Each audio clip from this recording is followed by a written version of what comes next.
Well, I'm having a test once again for 4 years, the old way of cooking, and it's working good. So this is it. I will show you this one. It's for this. I'm going to cover that, and goes there. I'm gonna open this here. You see, or if you want to do some cooking here, and you can just bring this out. This is the old way, one of my collection, but this is useful when things goes wrong. You have no gas, no electricity, so you can use this. So you can cook, you can grill. Look at that. It's a good thing. This is the old way, Canadian way, the old way. But I bought this, I think, 5 years ago or 8 years ago. And then I tried it one time. Now I test again. Preparation for, you don't know what happened. At least, in case maybe I have some woods. That's why I am preparing already the woods here. In case you don't know what happened. For, you know, we are not so, let's say, just putting the woods, but actually I can put it here. So I'm just testing it. Actually it is here, but I know it's hot. See, well, I can put it here. So I'm just warming this. I know it's hot. So that's why. So gonna close this and let that or this one. But it's good to open so that. But anyway, I'm just gonna close it for now and check. It's gonna be, but it's good to have like this so that air can go.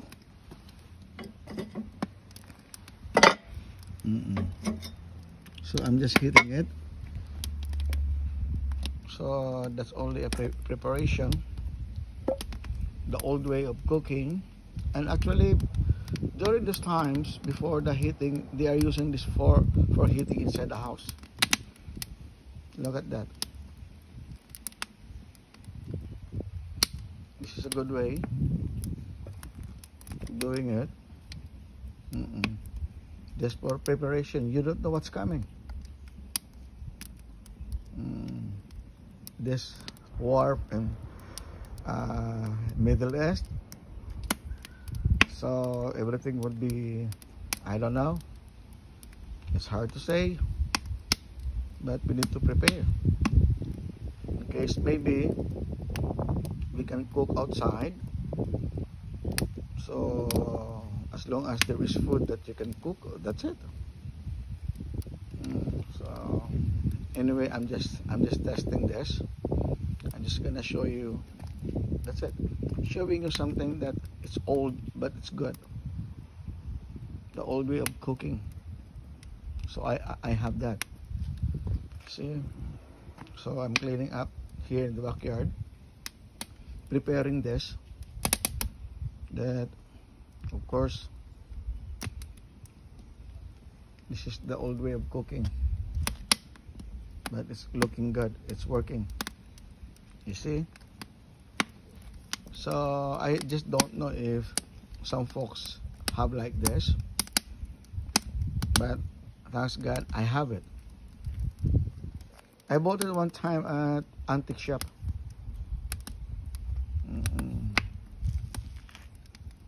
Because I want to have some collections.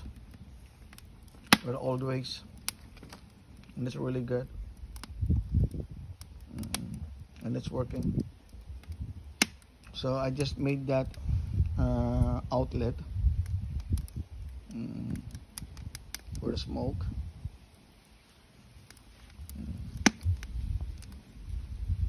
And it's safe.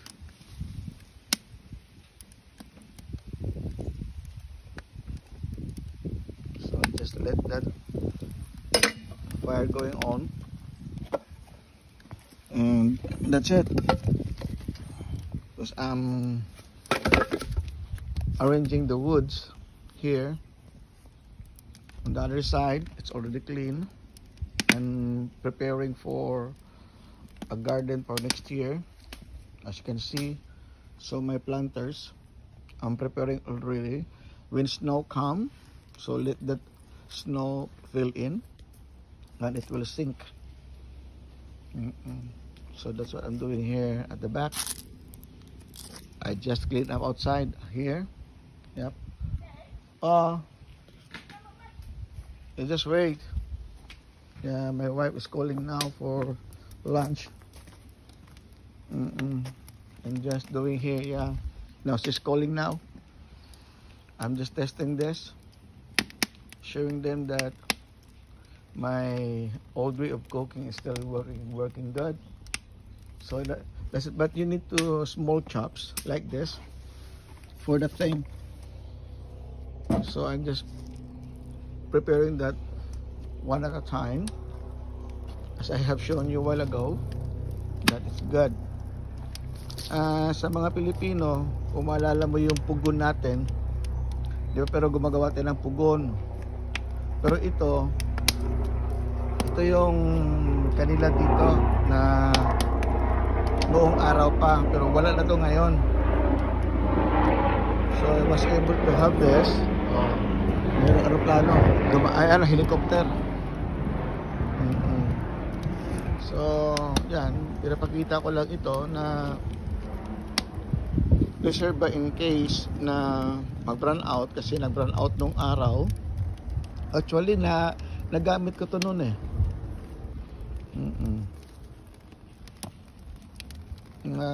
Pag nag-burn out, mayroon ka pa rin mapaglutuan kasi nga puro kuryente dito. Pag nag-burn out, walang gasol, wala lahat. Kasi walang kuryente, hindi tumatakbo yung kuryente. So ang lutuan namin kuryente. Pag nag-burn out, nag-black out, wala, hindi ka makapagluto. So that's why na I have this for preparation, just for preparation in case maybe that anything might happen, you can still cook. Though magigitim ka lang yung kaldero, kaya mayroon akong ibang kaldero na pwedeng paglutuan. But it's really good, as you can see. So anyone can relate this thing. You see?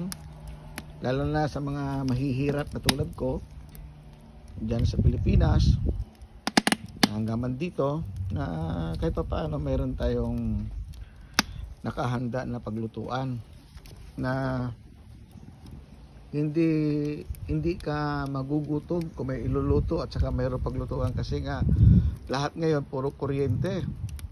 Ngayon paano kung nag-run out? Paano kung nag-black out? Tulad noon, 2 linggo na walang ilaw.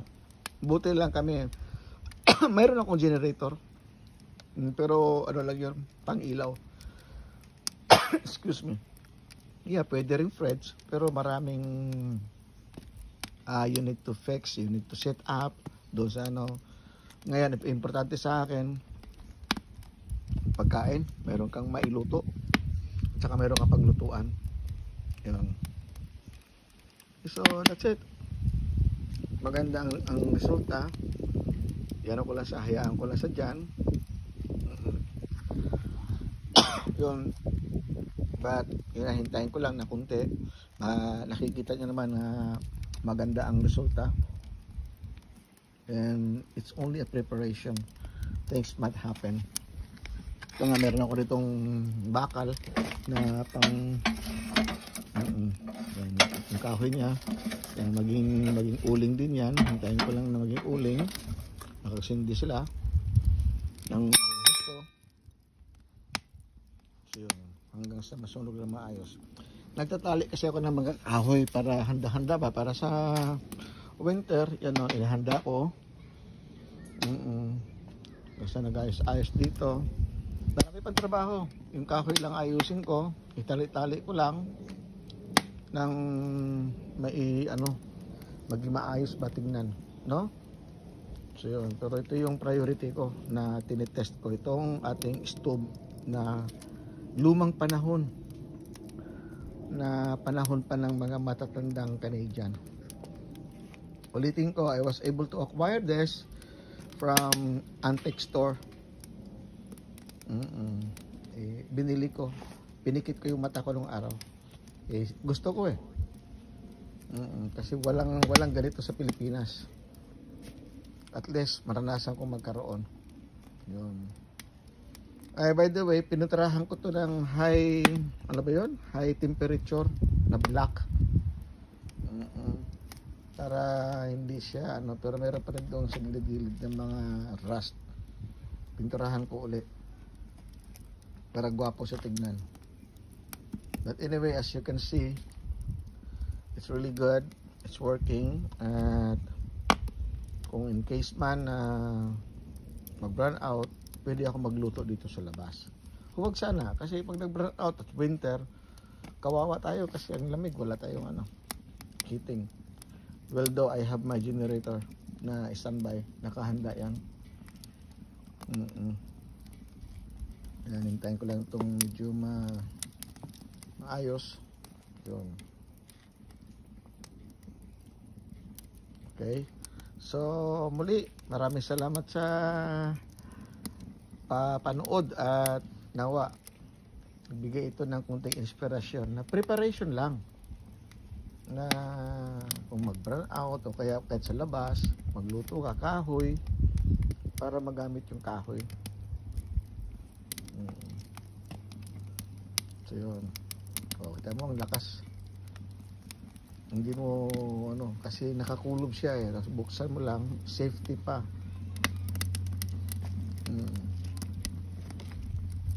Safe na safe siya, tinan mo, wala nang usok.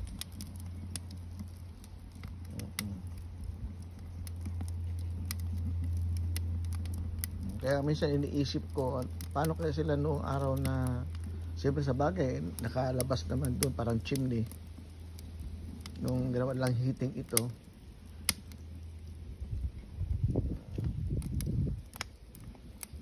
Kaya, God is good.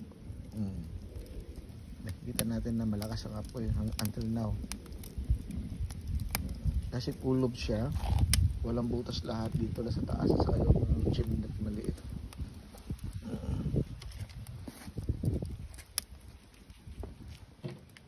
So yun, so plano ka, sabi ko nga sa Pilipinas sa ibang klase mayroon tayo. Actually sa mga nakakalam sa akin, mayroon kami binibintad doon sa carbon nung araw. Pero ibang klase yun, single burner lang na mayroon ding pero hindi ganito. Ibang klase.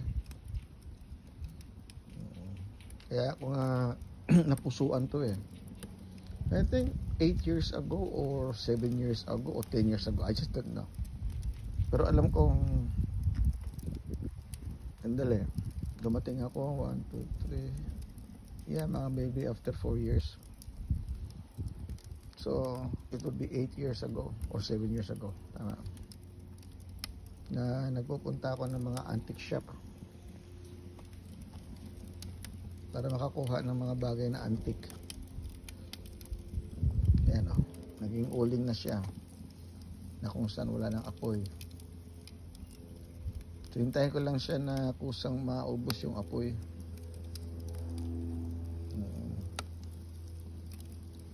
Na maging uling siya.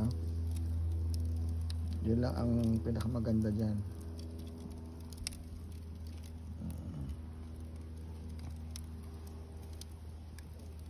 Kita nyo? So napakaganda na lutuan. Pero may nakahanda din akong kaldero para dito. At yun naman sunod kong ipapakita na magluluto ako rito, na yan ang gagamitin natin. And it's really good. Tapos tanggalin ko ito kasi doon pwede kong ilagay doon isang initubig. Yan. Kasi actually lutuan din yan sa dulo, kaya lang nilagyan ko siya ng parang chimney. Ganda ng apoy, kulay-kulay, violet pa. So yun. So nakahanda na siya. Prepare na siya for this coming winter. Kasi magwi-winter na. Ito yung purpose dito. Na safety ka, walang masusunog sa baba. Kasi lahat ang uling nandyan lang. Tapos hihilain mo na lang yung uling dito. Pakita ko sa inyo. Ayan, pag tinakip ko to, yan. Pero pag kunin ko to dito, yan. So yan, kahoy pa dyan na, ano. Yan, so dito ko hilain yung uling. Yan. So kita mo medyo, ano pa, kasi nga, tinetest lang natin ito. Yan, naglabasan na yung mga, yan, o. Sabi ko nga, basa yan, kasi nga, sa ulan. Tinetest na natin kasi ito.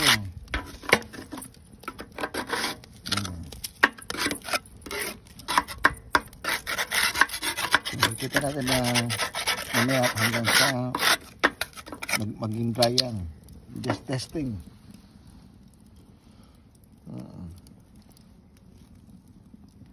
Tapos magandang resulta.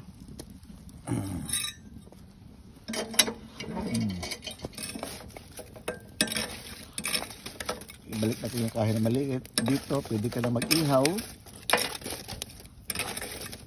Yan. Sa taas pwede ka na mag-ihaw, at least meron siyang baga.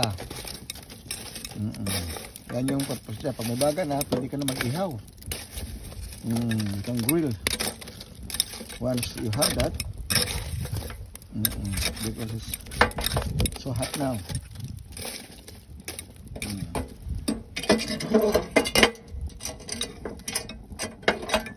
That's it.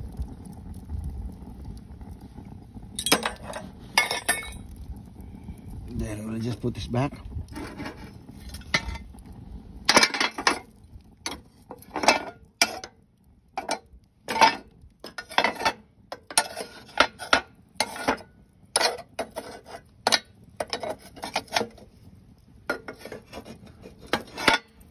Mamaya ka na ayos yan. Kasi ba init eh. Okay.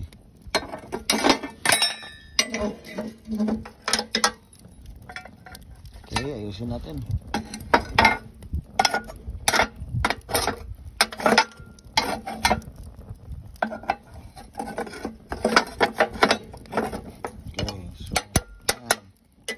Scripted yan.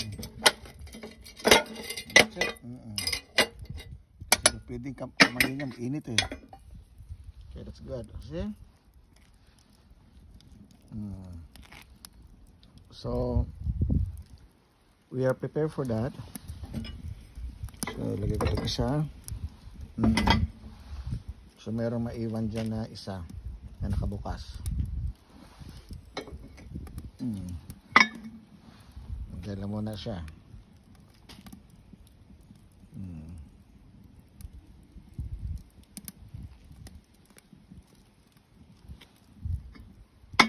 Para pinapainit lang natin.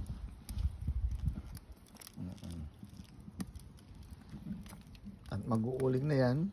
So pwede na ako mag-ihaw dyan mamaya.